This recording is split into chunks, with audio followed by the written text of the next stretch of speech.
ગોંડલ અવારનવાર ચર્ચાનું કેન્દ્ર બનતું હોય છે. ગોંડલની રાજનીતિ પણ ગરમાયેલી જોવા મળતી હોય છે અને ફરી એકવાર પાટીદાર સમાજના આગેવાનોએ ગોંડલને લઈને હુંકાર ભર્યો છે. તેમના એવા આરોપ હોય છે કે ગોંડલમાં ગુંડારાજ ચાલી રહ્યું છે.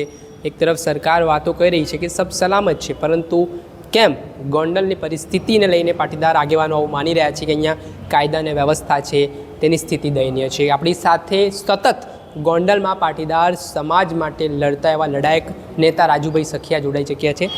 રાજુભાઈ, ગોંડલ ચર્ચાનું કેન્દ્ર રહે છે. હવે આગામી દિવસોમાં તમે લોકો અહીંયાથી હુંકાર ભર્યો છે, આજે પત્રકાર પરિષદ પણ કરી છે. શું છે 31 તારીખે સરદાર વલ્લભભાઈ પટેલની જન્મજયંતિ છે, 31 ઓક્ટોબરે, પણ શું કાર્યક્રમો ગોંડલમાં થવાના છે? જો સરદાર વલ્લભભાઈ પટેલની 150મી જન્મજયંતિ ગોંડલની અંદર ઐતિહાસિક રીતે ઉજવવાનું પ્રથમ કામ પહેલાં કરવામાં આવશે. પછી એ કરવા પાછળનું કારણ, સરદાર પટેલની જયંતિ ઉજવનાર અમારી કોઈ એવી લાયકાત નથી કે અમારે એમની ઉજવવી પડે.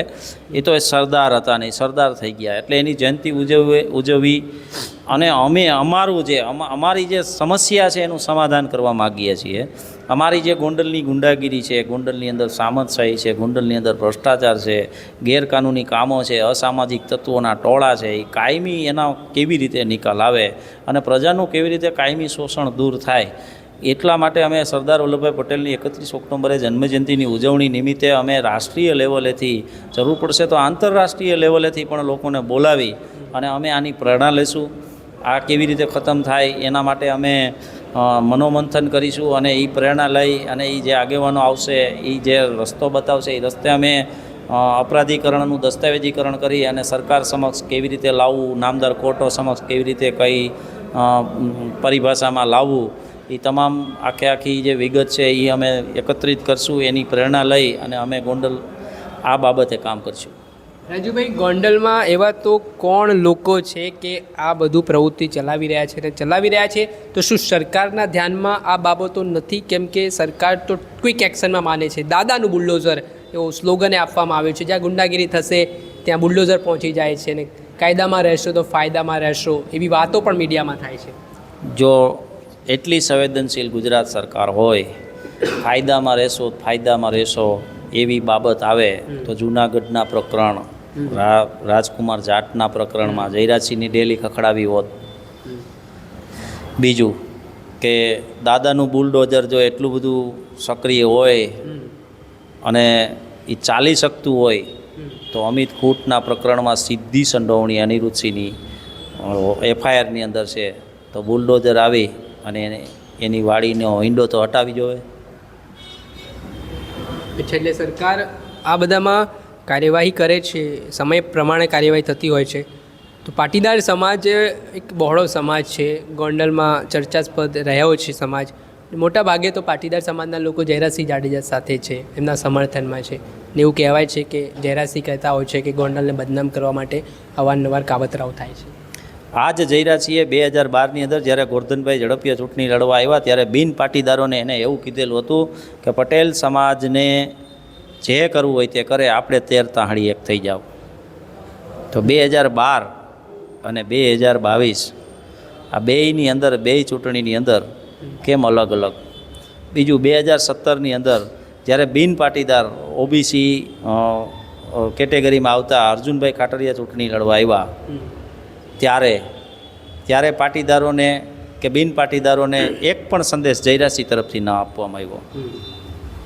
એટલે આ માણસનું દર વખતે વ્યવસ્થાને જોઈ, સ્થિતિને જોઈ અને એનું સ્ટેટમેન્ટ હોય છે. અને કોઈ જાતિ પ્રત્યે, કોઈ વ્યક્તિ પ્રત્યે, કોઈ સમૂહ પ્રત્યે લાગણી નથી, અને સત્તા, પદ, પ્રતિષ્ઠા અને પૈસા પ્રત્યે અને એના પુત્ર પ્રત્યે લાગણી છે અને એના પ્રત્યેનો પ્રેમ છે. 2027માં ચૂંટણી લડાવવાની વાત કરી રહ્યા છે. તમારા જ પોતે અલ્પેશ ઢોલારિયા, પાટીદાર નેતા, એ કહી રહ્યા છે કે મારા ખભે બેસીને ગણેશ ગોંડલને અમે ચૂંટણી લડાઈશું અને દમખમથી જીતાડીશું. બિલકુલ. જો 2027ની અંદર ભારતીય જનતા પાર્ટીમાંથી એને ટિકિટ લઈને જીતાડવી એ એનો પાર્ટીનો પ્રશ્ન છે. પછી બીજી પાર્ટીમાંથી લઈને જીતાડવો એ પાર્ટીનો પ્રશ્ન છે. અપક્ષ જીતાડવાનું કહેતા હોય તો મતદારોનો, પાર્ટીમાંથી જીતાડવો હોય તો મતદારોના હાથની વાત છે. અલ્પેશ ઢોલરિયાના હાથની વાત નથી. અલ્પેશ ઢોલરિયા તો ગમે એવું કહે એ તો એક તેજસ્વી વક્તા તરીકે ઉભરી આવેલો વ્યક્તિ છે. એને કોઈ એવું પોલિટિકલ સાયન્સ કરેલું કે એવી કોઈ ડિગ્રી મેળવેલો કોઈ વ્યક્તિ નથી, કે એનો કોઈ એવો રાજકીય એના પારિવારિક ઇતિહાસ નથી કે જે મારી ઘોડે જ છે. એવો કોઈ ઇતિહાસ નથી કે એનેથી પરફોર્મન્સ મળેલો. બસ મનમાં આવ્યું એ કહી દીધું હોય.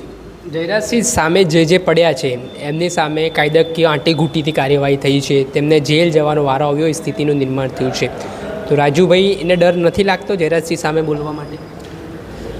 એ બધું મારી સાથે અગાઉ થઈ ગયેલું છે અને કદાચ હજી થશે તો ભોગવી લેશું.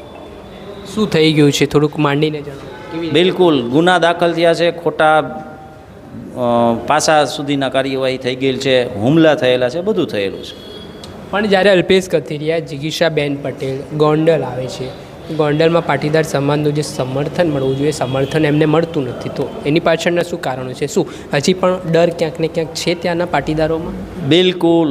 પાટીદાર સમાજના 3 તબક્કા છે. એક સમર્પિત પાટીદાર, જે મહત્વાકાંક્ષી પાટીદારો પદ પ્રતિષ્ઠા અને પૈસા અને ગેરકાનૂની ધંધા સાથે જોડાયેલા છે, એ પાટીદારો જયરાજસિંહને સમર્થિત છે.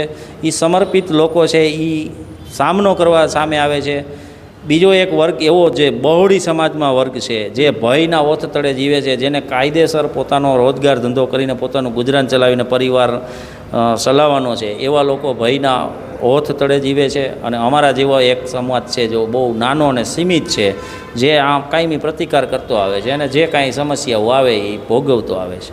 દિનેશ પાતરનું પ્રકરણ સામે આવ્યું, તેઓ રડતા રડતા કહી ચૂક્યા હતા કે હવે હું આ બધી લડાઈથી થાકી ગયું છું, હવે અમને નથી લડવું. રાજુભાઈ, તો કઈ રીતે જુઓ છો? કેમ કે તેમના આરોપ છે કે પોલીસે એમને એટલા પ્રતાડિત કર્યા. પછી જે બીજા પિયુષભાઈ રાદડિયા નામના યુવાન છે પાટીદાર સમાજના, એમણે પણ કાયદા વ્યવસ્થાને લઈને મુખ્યમંત્રી ભૂપેન્દ્ર પટેલને એક પત્ર પણ લખ્યો છે. કદાચ કાયદાને વ્યવસ્થાને લઈ અને પોલીસ તંત્રને લઈને મારે લગભગ કાંઈ કહેવાની જરૂર નથી, કારણ કે પોલીસ સ્ટેશનની જે કામગીરી, પોલીસની જે કામગીરી છે એ હાવ પારદર્શક થઈ ગયેલી છે. પગાર કદાચ જનતાના ટેક્સના પૈસેથી લેતાય છે, પણ વફાદારી અને નોકરી તો જયરાજસિંહની કરે છે. ત્યાં ગૃહમંત્રીનું નથી ચાલતું?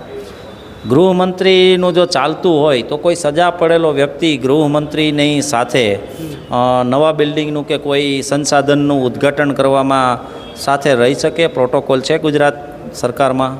અમારા ગોંડલની અંદર જયરાજસિંહ અને ગૃહમંત્રી બે સાથે સરકારી હોસ્પિટલ અને એક બિલ્ડિંગનું, જે પોલીસ સ્ટેશનનું રિનોવેશન કરેલા બિલ્ડિંગનું ઉદ્ઘાટન કરવામાં સાથે હતા. એટલે હું નથી ગણતો જે ગોપાલભાઈ ઇટાલિયા કહે છે કે 7 પાસ કે 8 પાસ, એ પરિભાષામાં આવતા લોકો છે એ મેન્યુઅલ જાણતા નથી હોતા, એટલે એ ગોંડલની અંદર પરફોર્મન્સ ન બતાવી શકે.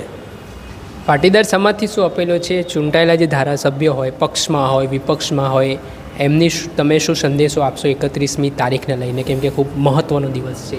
બિલકુલ. જો જે લોકો પાટીદાર સમાજના કે બિન પાટીદાર સમાજના સામાજિક અને રાજકીય જે લેવલ ઉપર છે, જે સ્તર ઉપર બેઠેલા છે, તે તમામને અમે એક નમ્ર અપીલ કરીશું કે આપનું પરફોર્મન્સ, આપનો અભિપ્રાય, આપનો અનુભવ અમારી હિતરક્ષક સમિતિને કહો, જેથી અમે ગોંડલની આઝાદી છે એ ગોંડલને સ્વતંત્ર કરી શકીએ, ગુંડાગીરીથી મુક્તિ કરી શકીએ અને ગોંડલની અંદર એક લોકતંત્રનો અનુભવ કરાવી શકીએ. તો હાલ ત્યાં લોકતંત્ર જેવું નથી? બિલકુલ નથી. ચૂંટણીના દિવસો હોય એ સમયની અંદર જો કદાચ સારા, જેમ વિસાવદરમાં માઇક ગયા હતા એવા સારા માઇક કદાચ ગોંડલમાં પહોંચી જાય તો લોકતંત્રની ખબર પડી જાય. 2027નું શું પ્લાનિંગ કરે છે પાટીદાર સમાજ, કે કઈ રીતે જયરાજસિંહ જાડેજાના પરિવારને હટાવો, પાટીદાર સમાજને ત્યાં એક માહોલ ઊભો કરો, તેમનો ધારાસભ્ય બેસાડો, એના માટેની પણ આ તૈયારી લાગે છે કે શું છે ખરેખર?